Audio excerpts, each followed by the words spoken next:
Ciao Fabri, welcome back in the podcast. Guys. Today we speak about Barcelona, we speak about Liverpool because it's an important day. It's a day of official statement. So let's start with that.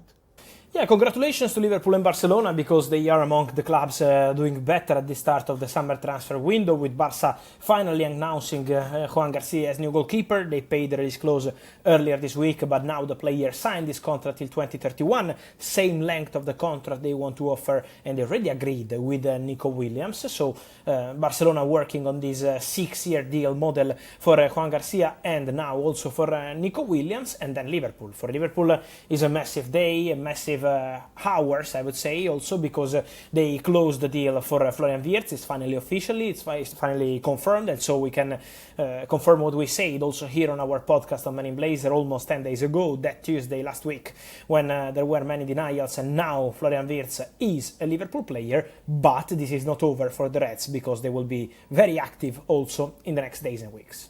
Let's now talk about Barcelona and Juan Garcia because you already mentioned it's now official, but why Barcelona decided to go for him despite already having 3 goalkeepers in the roster? Yeah, they have the goalkeepers, but they believe Juan Garcia was one of the best goalkeepers, not only in Spain, but also in Europe. So they appreciate the player technically, and when I say they, it's about Deco, it's about the president Laporta, but also the coach, Hansi Flick, who approved this possibility to bring in Juan Garcia. So consider the top goalkeeper, but also the value of the player. The value of Juan Garcia, according to Barcelona and people into the club, is way higher compared to the release clause, 25 million euros. So they believe it was an opportunity on a technical point of view, an excellent goalkeeper, but also financially, to sign a player that in the mind of Barcelona could be worth maybe 50-60 million euros just for 25 with the release clause was considered a big chance, a big opportunity. The player opened doors to Barca despite having many proposals. I can reveal to you that Aston Villa were prepared to pay big money in case Dibu Martinez was going to leave the club. Newcastle wanted Juan Garcia. Bayer Leverkusen wanted to pay the release clause. Napoli were also interested at some point. So many clubs were prepared to trigger the clause, but the player said Barcelona, and so excellent addition for Barca.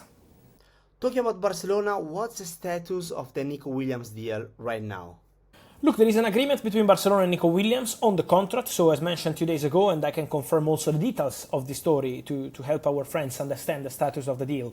The agreement between Nico Williams and Barca is on a 6-year deal, same as Juan Garcia. It's for 7-8 million euros per season net, so this is going to be the salary. Basically, the same contract proposal Barcelona made 1 year ago when they wanted Nico, but Nico was not so convinced about Barcelona. But then what really changed is that in the recent days, the agent of Nico Williams met with Barcelona, told Barca how the player is now, yes, really convinced about joining Barca. He wants to go to Barca. He stopped negotiations with Bayern and English clubs, and so now he's on Barcelona because the agreement with the player is done. The contracts are being prepared on player side, but now they need to get the green light to make the deal happen and work also financially. And so financial fair play, approval from La Liga, registration of the player, all these technical things. There are conversations ongoing to make it happen with Athletic Bilbao because there is a release clause, 58 million euros plus taxes, but Barca need to make it work also for La Liga and for financial fair play. Many questions also on the future of Marcus Rashford. Yeah, many questions because we always have many rumors, but I think these rumors are coming out a lot because there is one thing that I can confirm here on Many Blazers on our podcast, and I always mention that since January, and is about Marcus Rashford's desire to join Barcelona. Marcus Rashford would love to be a Barca player. Then he already wanted Barca in January. It was not possible because Ansu Fati ended up staying at Barcelona and rejecting Rennes, Fenerbahce, and more proposals from Turkey. So several opportunities, but the player wanted to stay at Barcelona. Now it's important to mention that the situation is different. So Barca have space to add more players, and Rashford is waiting for Barca. Many clubs are calling to understand the situation of Rashford, but he's still waiting to understand if there is a chance to join Barcelona with or without Nico Williams going to the club. So keep an eye on Rashford because he's still waiting for Barca. His desire is Barca, but we have to say obviously what Barcelona want to do. Barcelona are working in the short term, of course, because that's what they need to do, but also working on the long term in terms of talents. What can you tell us today? Yeah, we can mention Barcelona are always working on players to add with good potential, and I want to mention two names. One is called Cardoso Varela, Portuguese player at Dinamo Zagreb. He extended his contract this week for 3 years at Dinamo, but Barca are in concrete talks to sign Cardoso Varela from 2026. So the conversation is ongoing. The agents are the same agents of Dani Olmo, same agents of Juan Garcia. They were today in Barcelona to close that deal for Juan Garcia. So the relationship is excellent, and Cardoso Varela remains a player that Barcelona are negotiating to bring in 2026. This season he's staying at Dinamo Zagreb. And then it was also important to mention the opportunity for Barcelona to go for Ronny Bargdi. Ronny Bargdi is a winger, Swedish player, under contract at Copenhagen till December, so free agent from the end of this year, 2025, because in Denmark obviously the contracts are expiring in December. And from what I'm told, Barcelona already made contact with people close to the player, with Copenhagen, to be informed on deal conditions to sign the player now, so not as a free agent, but paying a transfer fee now. So conversations ongoing. There is also Porto. Porto made an official bid for Ronny Bargdi. He's a winger, very talented, very good potential, and Barca are showing some interest. So today is official, Florian Wirtz is a new Liverpool player. You already mentioned it many times over the last days, over the last 10 days, but there were some doubts, let's say, over the media elsewhere in the last days. What was happening? Look, the deal was never in danger. Florian Wirtz to Liverpool was really never in danger, since the player decided at the end of May to say, okay, yes, I'm coming to Liverpool, rejecting the other opportunities, including the chance to go to Manchester City, the chance to go, obviously, to Bayern. The player wanted to go to Liverpool, but since that moment, the deal was never in danger. Florian Wirtz was never tempted by any other club, and to break a pact like that, obviously, you need to reach an agreement with the player before club to club, and that was never possible. Wirtz wanted to go to Liverpool.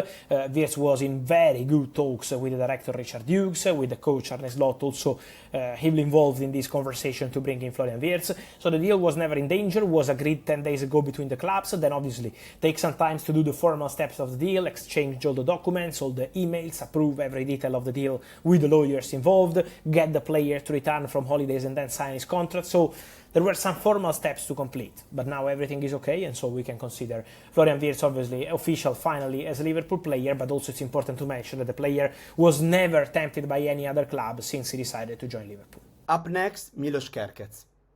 Yes, and this is not a surprise for our friends here, Romanian Blazers, because I kept, like in the last 3-4 weeks, telling you Kerkez is going to Liverpool, Kerkez is going to Liverpool. Then there was some technical point to resolve. The agreement between clubs was already verbally done, already 2 weeks ago, so it was not a problem. The real point was some technical issue, not a big issue or big problem, just something technical. I can't say too much, but some really technical points to clarify.